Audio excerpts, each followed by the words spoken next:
Hello बच्चों, क्या हाल चाल। आशा करते से अच्छा होगा। सभी स्वस्थ होंगे, अपने अपने घरों में होंगे। तो चलिए, इसी बीच हम लोग अपने सॉल्यूशन का 5th लेक्चर लेकर आए हैं। जैसा कि पिछले लेक्चर में हम लोगों ने बात की थी सॉल्वेबिलिटी के बारे में, डिफरेंट टाइप्स के सॉल्यूट्स की सॉल्वेबिलिटी की बात हम कर रहे थे। तो यहाँ जैसा कि टॉपिक हमारा था द्रव में गैस की विलेयता, सॉल्वेबिलिटी ऑफ गैसेस इन लिक्विड्स। तो उसमें हम लोगों ने 2 फैक्टर्स की उस दिन बात की थी पिछले 4th लेक्चर में। आज हमें बात करनी है अपने तीसरे और सबसे इंपॉर्टेंट फैक्टर प्रेशर की। गैस की सॉल्वेबिलिटी में प्रेशर का इफेक्ट क्या होता है, किस तरीके से प्रेशर बढ़ाने या घटाने से गैसों की सॉल्वेबिलिटी लिक्विड्स में चेंज हो जाती है। ठीक है, तो इफेक्ट ऑफ प्रेशर, द्रव में गैस की विलेयता पर हम दाब का प्रभाव देते हैं। यही सबसे इंपॉर्टेंट और हमारा मेन टॉपिक भी सॉल्वेबिलिटी का है। इसके बाद ज्यादा बात सॉल्वेबिलिटी में होती नहीं है। देखिए, जैसा कि हमने देखा होगा, क्यों ये गैस की सॉल्वेबिलिटी पर प्रेशर का इफेक्ट हम देख रहे हैं, क्योंकि आप देखते हो सॉलिड यानी ठोस,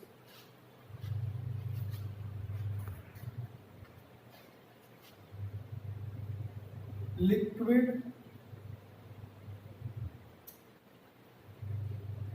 द्रव, या हम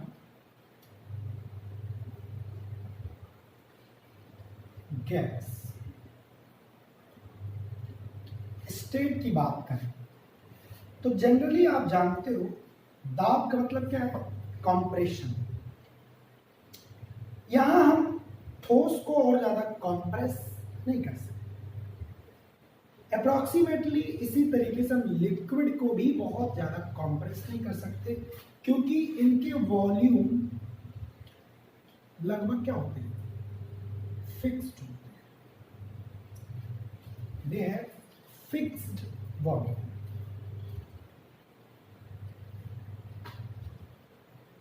जबकि गैस के केस में ऐसा नहीं होता, इसमें कंप्रेसिबिलिटी बहुत ज्यादा हो सकती है।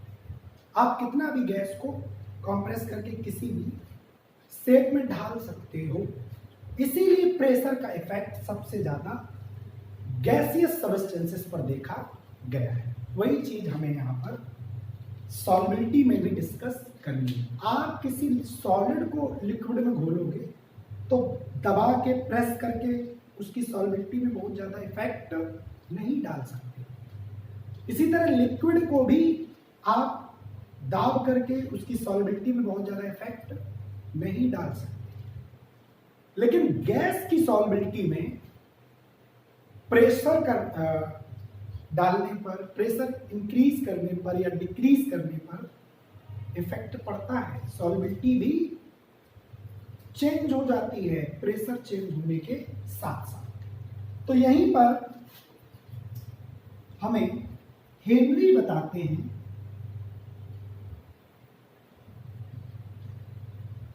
कि भाई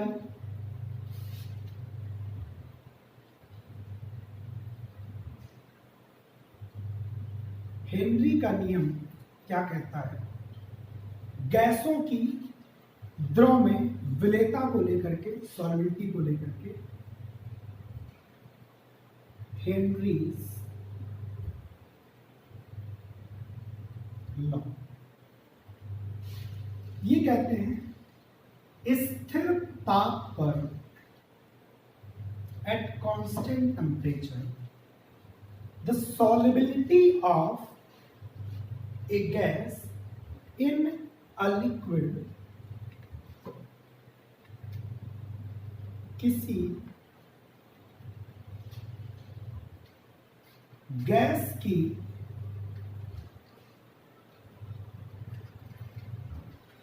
द्रव में विलेयता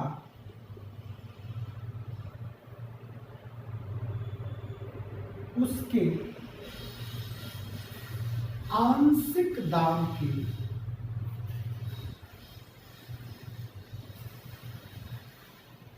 समानुपाती या अनुक्रमानुपाती होती है। उसके आंशिक दाब के समानुपाती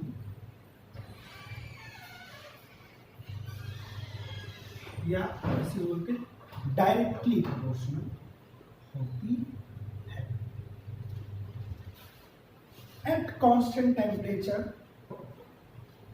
the solubility of a gas in a liquid is directly proportional to its partial pressure.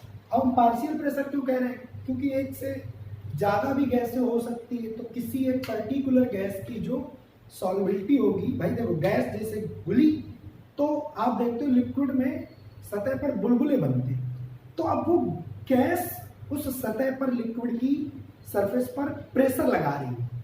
That is the partial pressure of that gas which is dissolve in liquid. जो उस लिक्विड में घुली हुई है वो उस गैस का पार्शियल प्रेशर है जो बाहर निकलने का प्रयास करती, वही प्रेशर जो सतह पर गैस लगा रही है उसको बोलते हैं उस गैस का पार्शियल प्रेशर। तो जितनी ज्यादा गैस आप घोल दोगे लिक्विड में, उतना ही ज्यादा वो गैस लिक्विड की सतह पर प्रेशर अप्लाई करेगी। इसीलिए हेनरी ने बताया कि at constant temperature the solubility of a gas in a liquid is directly proportional to its partial pressure, यानी किसी गैस की द्रव में विलेयता उसके आंशिक दाब के समानुपाती होती है। उसके का मतलब समझ रहे हो? उसके का मतलब है गैस के, ठीक है, गैस के आंशिक दाब के डायरेक्टली प्रोपोर्शनल होती है। सो वी कैन से, अतः अगर हम कह दें कि विलेयता क्या होती है गैस की, तो प्रति इकाई आयतन में घुली गैस की मात्रा।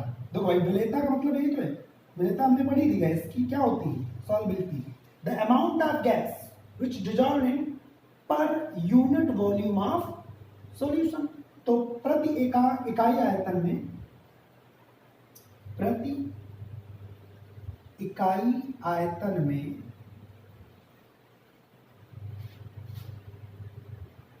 घुली गैस की मात्रा उसकी विलेयता कहलाती है, ठीक है। तो प्रति इकाई आयतन में घुली गैस की मात्रा क्या कहलाती है, उसका सॉल्युबिलिटी या उसकी विलेयता कहलाती है। तो इसका मतलब हम कह सकते हैं जो मात्रा है वही गैस की क्या है, विलेयता, जो यूनिट वॉल्यूम में डिसॉल्व। तो दैट्स मीन हेनरी नियम को कुछ हम इस प्रकार से एक्सप्रेस कर सकते हैं। इसका एक्सप्रेशन क्या होगा, अगर हम मान लें कि यूनिट वॉल्यूम में dissolve amount of gas m, यानी गैस का द्रव्यमान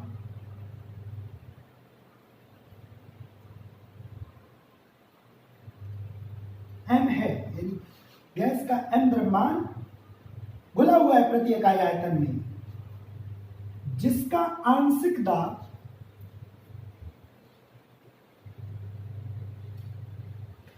गैस का द्रव्यमान m और आंशिक दाब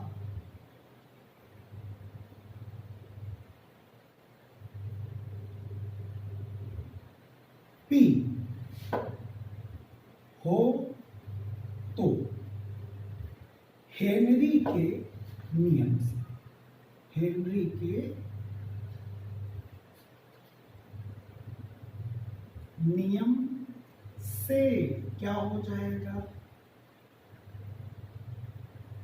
m is directly proportional to p। यदि हम साइन ऑफ प्रोपोर्शनैलिटी हटाते हैं तो हमें एक कांस्टेंट मिलता है k, तो p is equal to kp। ठीक है, अब अगर हम कह दें कि किसी गैस की जो विलेयता है वो इकाई आयतन में यूनिट वॉल्यूम में, ठीक है, एक वायुमंडलीय दाब पर या उसका पार्शियल प्रेशर 1 एटीएम या 1 बार हो जाए तो m इज इक्वल टू किसके आ जाएगा, k।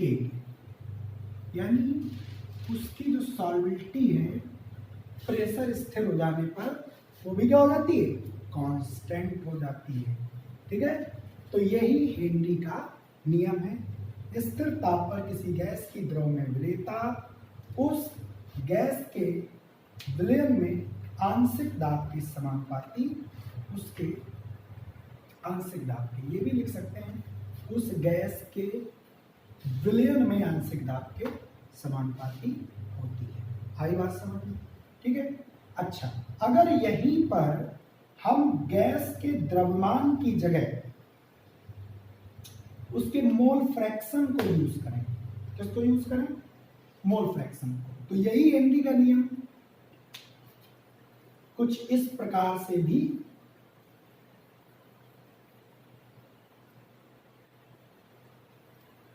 एक्सप्रेस किया जा सकता है। वो क्या है देख लेते हैं।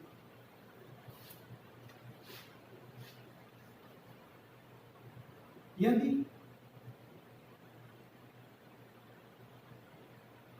गैस के मोल प्रभाज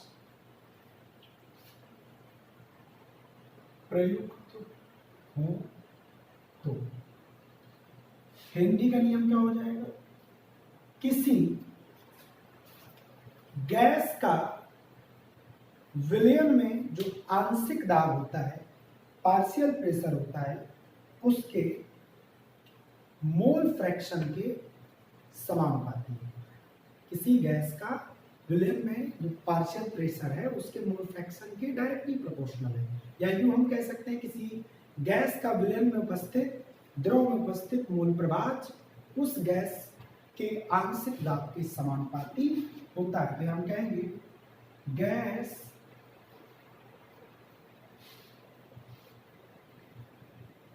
के मोल प्रभाज, गैस के किसी विलयन में मोल प्रभाज उसके आंशिक दाब के समानुपाती होते हैं। अगर हम गैस का मोल प्रभाव x मान लें, x is directly proportional to p, sign of proportionality हटाएंगे तो यहाँ पे कोई कांस्टेंट आ जाएगा k डैश। ठीक है, इस k डैश को यहाँ पहुंचा दें तो p इज इक्वल टू क्या मिलेगा, x अपॉन k डैश। अब देखो k डैश तो कांस्टेंट था ही था, अब 1 अपॉन k डैश, 1 में किसी कांस्टेंट का भाग दोगे तो भी क्या आएगा, कांस्टेंट। तो यहाँ पे 1 अपॉन k डैश को एक नया कांस्टेंट हेनरी ने दे दिया kh, जहां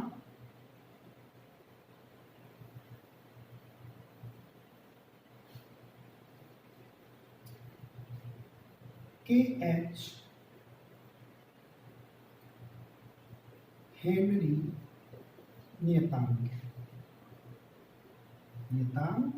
है, इसे हेनरी कांस्टेंट कहते हैं। ठीक है, और ये आपका विलेयता नियतांक, विलेयता स्थिरांक हो जाता है।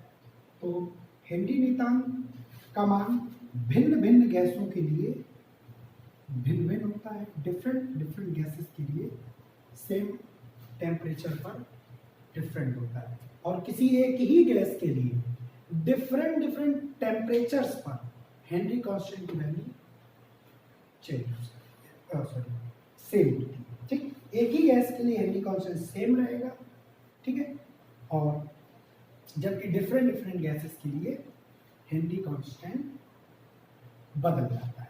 ठीक, तो ये दो तरह से हेनरी के नियम को हम एक्सप्रेस कर सकते हैं। तो यहां से हमें क्या मिलेगा, यहाँ के एच हो जाएगा x इंटू के एच, ठीक है, P is equal to x into K H.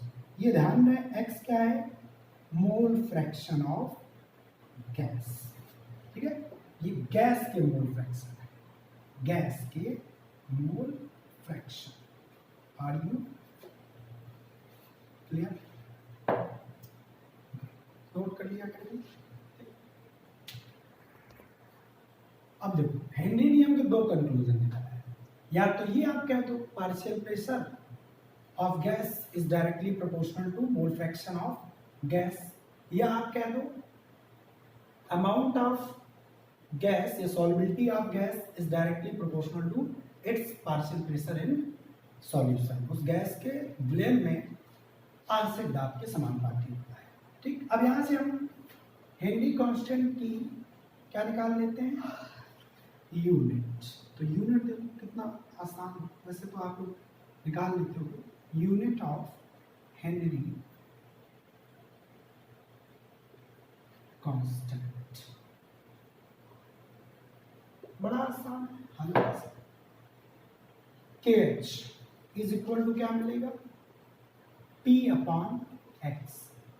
अच्छा, P की बार या एटीएम जो भी आप रखें, पास्कल कुछ भी ले सकते हो, उसी हिसाब से जो पार आपके प्रेशर की वैल्यू दी गई, ठीक, टावर बार जो भी। और मोल फ्रैक्शन की कोई यूनिट नहीं होती, तो हेनरी कांस्टेंट की वही यूनिट होगी जो कि गैस के पार्शियल प्रेशर की, ठीक है, हमेशा ध्यान रखना। कई बार क्या होता है, जैसे हमें आंसर निकालना है तो उसके लिए हम किसकी यूनिट देख लिया करेंगे, के एच की, यानी हेनरी कांस्टेंट की जो यूनिट होगी, आपका प्रेशर हमेशा उसी यूनिट में निकल करके आना चाहिए, या जो यूनिट दी गई होगी उसी में हमें प्रेशर लेना चाहिए। ठीक, क्योंकि the unit of Henry constant is equal to the unit of partial pressure of gas, ठीक है, गैस के पार्शियल प्रेशर के बराबर होती है। तो यूनिट ऑफ के एच इज इक्वल टू क्या हो जाएगा, यूनिट ऑफ प्रेशर, ठीक है, क्या हो जाएगा, बार, एटीएम, पास्कल, ठीक है, टावर, जो भी आपको प्रेशर की यूनिट दी गई हो वही हमारे केएच की यूनिट हो जाएगी, हेनरी कांस्टेंट की यूनिट हो जाती है। ठीक है, आइए अब इसको हेनरी नियम को हम लोग ग्राफ से समझ लेते हैं। देखो हमसे क्या कह रहा है कि m is equal to K P, यानी y is equal to M x, ये तो क्या, तो y एक्सिस पे हम ले लेंगे सॉल्युबिलिटी, विलेयता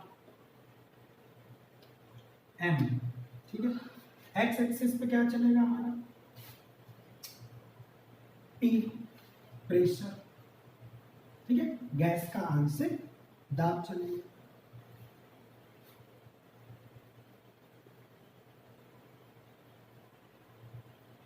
तो भैया एक चीज बता दो जरा, ये स्ट्रेट लाइन का ग्राफ है, सीधे कोई इंटरसेप्ट नहीं है, क्योंकि c अगर हम mx प्लस सी करें तो c की जगह तो यहाँ 0 कुछ है ही नहीं। तो फिर x एक्सिस पर हमें कहाँ चलना है, कांस्टेंट लाइन एक मिलनी चाहिए। ठीक, प्रेशर कांस्टेंट है देखो के, और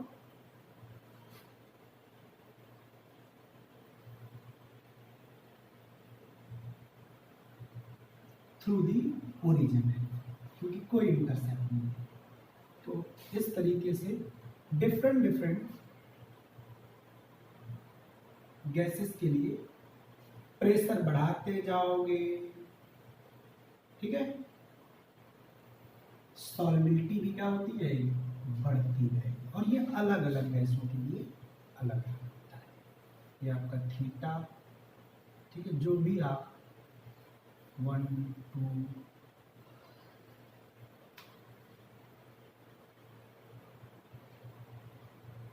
3 इस तरह से है, ठीक, अलग अलग गैसों के लिए अलग अलग ग्राफ आ जाए, ठीक। तो ये इसका ग्राफिकल रिप्रेजेंटेशन ये हेनरी नियम को संतुष्ट कर रहा है, ठीक। इसकी हमने तुलना कर दी y बराबर mx प्लस सी से, y एक्सिस पर m मिल गया हमें, x एक्सिस पर p मिल गया, ठीक है। और इस तरह से c इंटरसेप्ट 0 है, तो सीधा हमारा कांस्टेंट है, एक स्थिर रेखा आनी चाहिए भाई, m प्रवणता क्या है, कांस्टेंट k के बराबर है, बस, ओके। चलिए अब इसके कुछ हम लोग अच्छे से एक आध न्यूमेरिकल कर लेते हैं क्वेश्चन, ओके भाई। हमसे क्वेश्चन कह रहा है 29 degree Celsius and 1 atmospheric pressure पर पानी के गिलास में नाइट्रोजन का क्या सांद्रण घुला होगा। एक गिलास पानी है, उसमें कह रहा है इन कंडीशंस पर कितना मोल, सांद्रण का मतलब सॉल्युबिलिटी पूछी है एस, ठीक, घुली होगी। जबकि नाइट्रोजन का मोल फ्रैक्शन वायु में उसका मोल फ्रैक्शन दिया है, क्योंकि हमें मालूम है इतनी नियम से मोल फ्रैक्शन उसके पार्शियल प्रेशर के बराबर होती है। अब अगर हमें सॉल्युबिलिटी चाहिए तो क्या क्या चाहिए, बोलो, हमें KH चाहिए, हमें और क्या चाहिए, PrN2 भी चाहिए। अब हमको KH तो दिया लेकिन पार्शियल प्रेशर नहीं मालूम है, उसके लिए मोल फ्रैक्शन दे रखा है, x ऑफ N2 कितना है 0.78, ओके। और हमें क्या दे रखा, KH दे रखा, बोलो। तो भैया हमें मालूम है कि पार्शियल प्रेशर, आंशिक दाब हमने पढ़ा था, याद करो, P ऑफ N2 बराबर हो जाएगा X of N2 into total pressure. तो टोटल प्रेशर हमारा कितना है 1 atm, हमें यहाँ KH का में दिया गया mmHg, तो इसको बदल देना किसमें, P ऑफ N2 निकालने के लिए 760, 1 atm इज इक्वल टू होता है 760 mmHg। तो mmHg बदल देना P को, ये P हो गया टोटल प्रेशर, ठीक है। ये हमारा गैस का आंशिक प्रेशर निकाल लें, तो मोल फ्रैक्शन 0.78 इंटू 760 गुणा कर दोगे, जो आएगा इसको उठा के कहाँ रख दोगे, यहाँ सॉल्युबिलिटी आ जाएगी।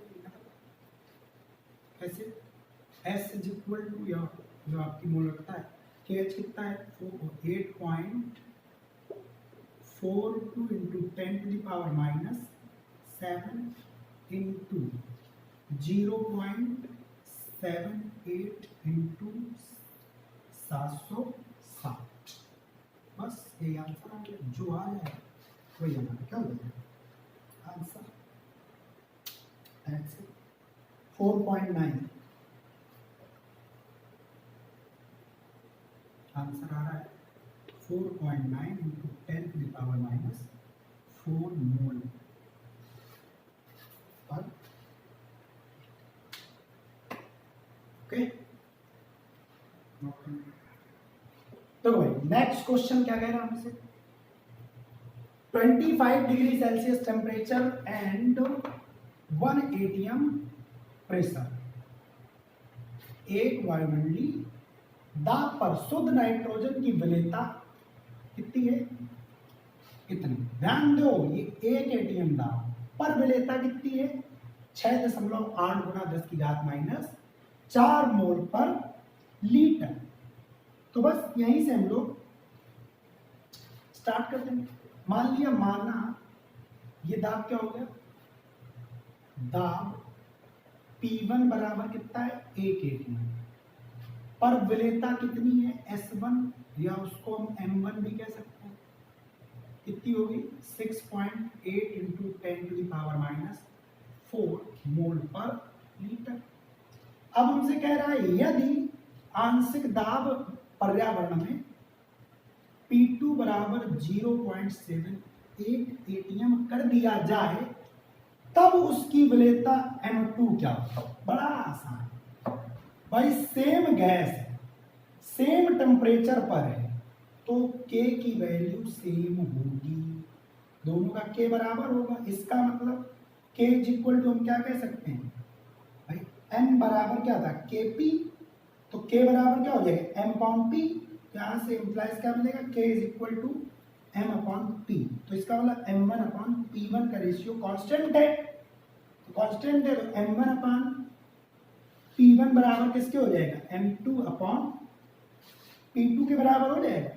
इसका मतलब यहां से हम क्या कह सकते हैं, M1 M को इधर ले आओ, P को इधर ले लो, तो M1 अपॉन M2 बराबर P1 अपॉन P2 के हो जाएगा। दैट्स इट, बस हमें क्या निकालना है M2 दर दो मान निकाला है उत्तर धरो। M1 की वैल्यू 6.8 इंटू 10⁻⁻4 अपॉन M2 हमको कैलकुलेट करना है, P2 ऊपर चल जाएगा, M2 पहुंचा दे रहे हैं सामने। P2 की वैल्यू 6.8 इंटू 10⁻⁻4, P2 ऊपर गया कितना है 0.78 अपॉन P1, बहुत हल्का 1, गुणा कर दो आंसर आ जाएगा, गुणा कर दो आंसर आ जाएगा। M2 बराबर 0.78 का गुणा किसमें कर दो 6.8 में, 68 64, 4 6 बचा, 8 6 48 6 54, 7 56 5 बचा, 7 6 42 5 47 2 4 10 0 1 7 15 13 1 5 2 3 5.3, तो यहाँ कितना देगा 5.304 इंटू 10⁻⁻4 मोल पर litre. That is the answer. बहुत हल्का सा हलवा सा क्वेश्चन, ठीक। तो अब आप लोग भी अपने मन से क्वेश्चन करिए, अपनी अपनी बुक्स, ठीक है। अगर आप कहोगे, कमेंट करोगे कि सर हमें क्वेश्चन नहीं मिल रहे हैं, कुछ क्वेश्चन भी दो, तो मैं इसके लिए हिंदी कॉन्सेप्ट पर बेस्ड कुछ क्वेश्चंस भी आपको डाल दूंगा डिस्क्रिप्शन में, ठीक है, या उसका एक अलग से वीडियो बना दूंगा क्वेश्चंस का। फिलहाल इतना ही, ठीक है। अब आगे बढ़ते हैं, ये बातें हो गई गैस की सॉल्युबिलिटी की, ठीक है। अब देखिए गैसियस विलेयन हमने पढ़ ली है, अब हम बात करेंगे लिक्विड सॉल्यूशन, ठीक है। लिक्विड की लिक्विड में सॉल्युबिलिटी, तो द्रव की द्रव में, द्रव की द्रव में विलेयता, बहुत हल्की बात है, फिर वही चीज विलेयता वही है, इसमें कुछ बहुत ज्यादा कुछ है नहीं। आप पानी में दूध मिला दो, ठीक है, कोई भी लिक्विड, ठीक है, घुल जाता है किसी लिक्विड में, तो जो सॉल्यूशन बनता है उसको बोलते हैं द्रव में द्रव का बना लिक्विड, ठीक है, एल्कोहल वाटर। अब इसमें इफेक्ट्स किन किन चीजों के हैं, तो खास करके यहाँ एक चीज जान लेना, पोलैरिटी का थोड़ा इफेक्ट पड़ेगा। हम जानते हैं, पीछे हम पढ़ चुके हैं, ध्रुवी तथा आध्रुवी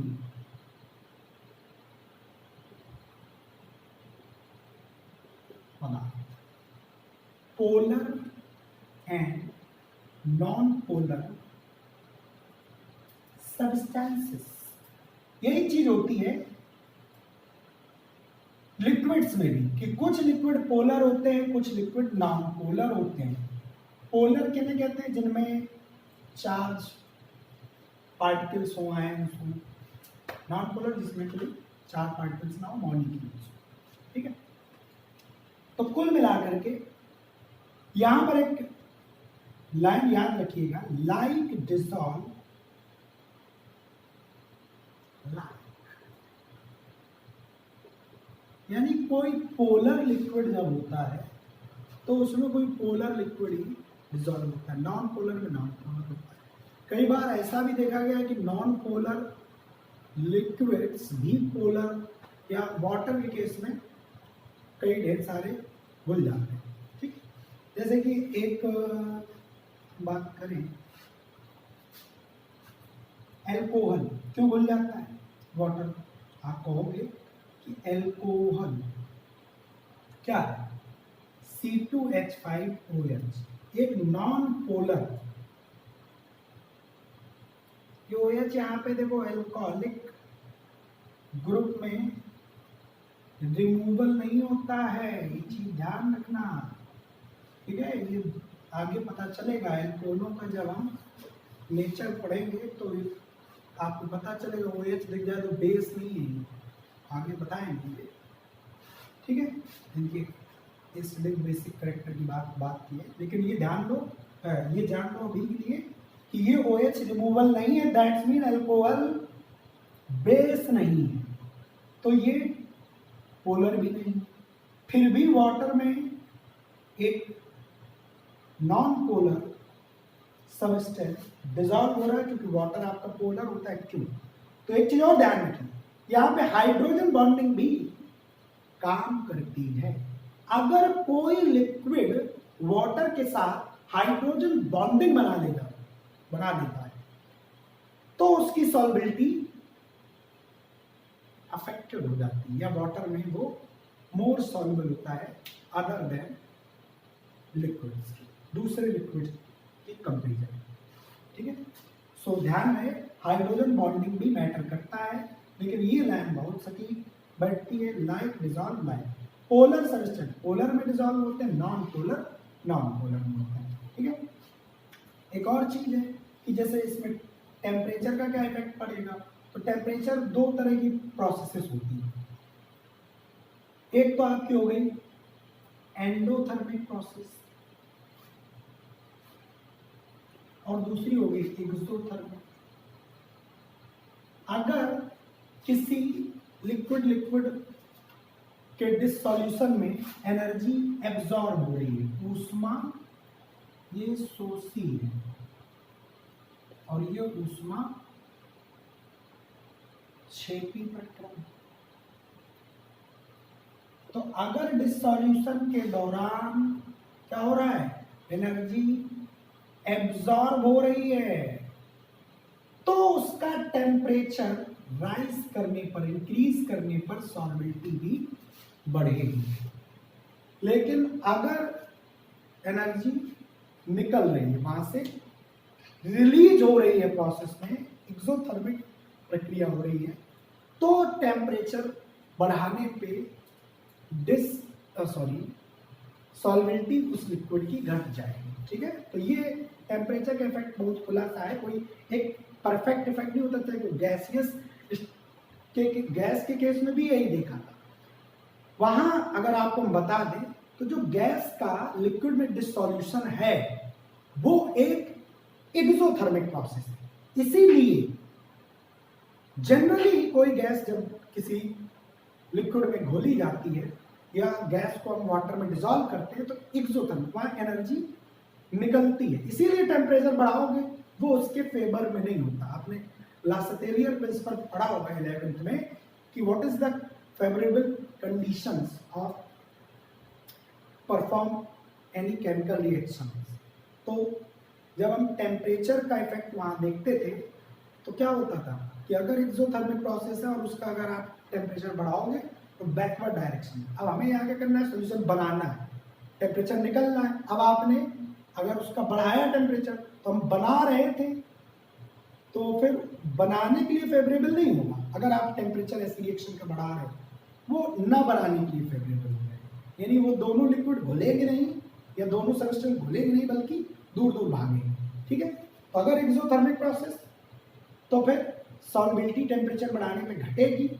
अगर एंडोथर्मिक प्रोसेस उसको रिक्वायर्ड है टेम्परेचर हीट चाहिए तो फिर इंक्रीज करने पर सॉल्युबिलिटी इंक्रीज कर जाएगी, बढ़ जाएगी।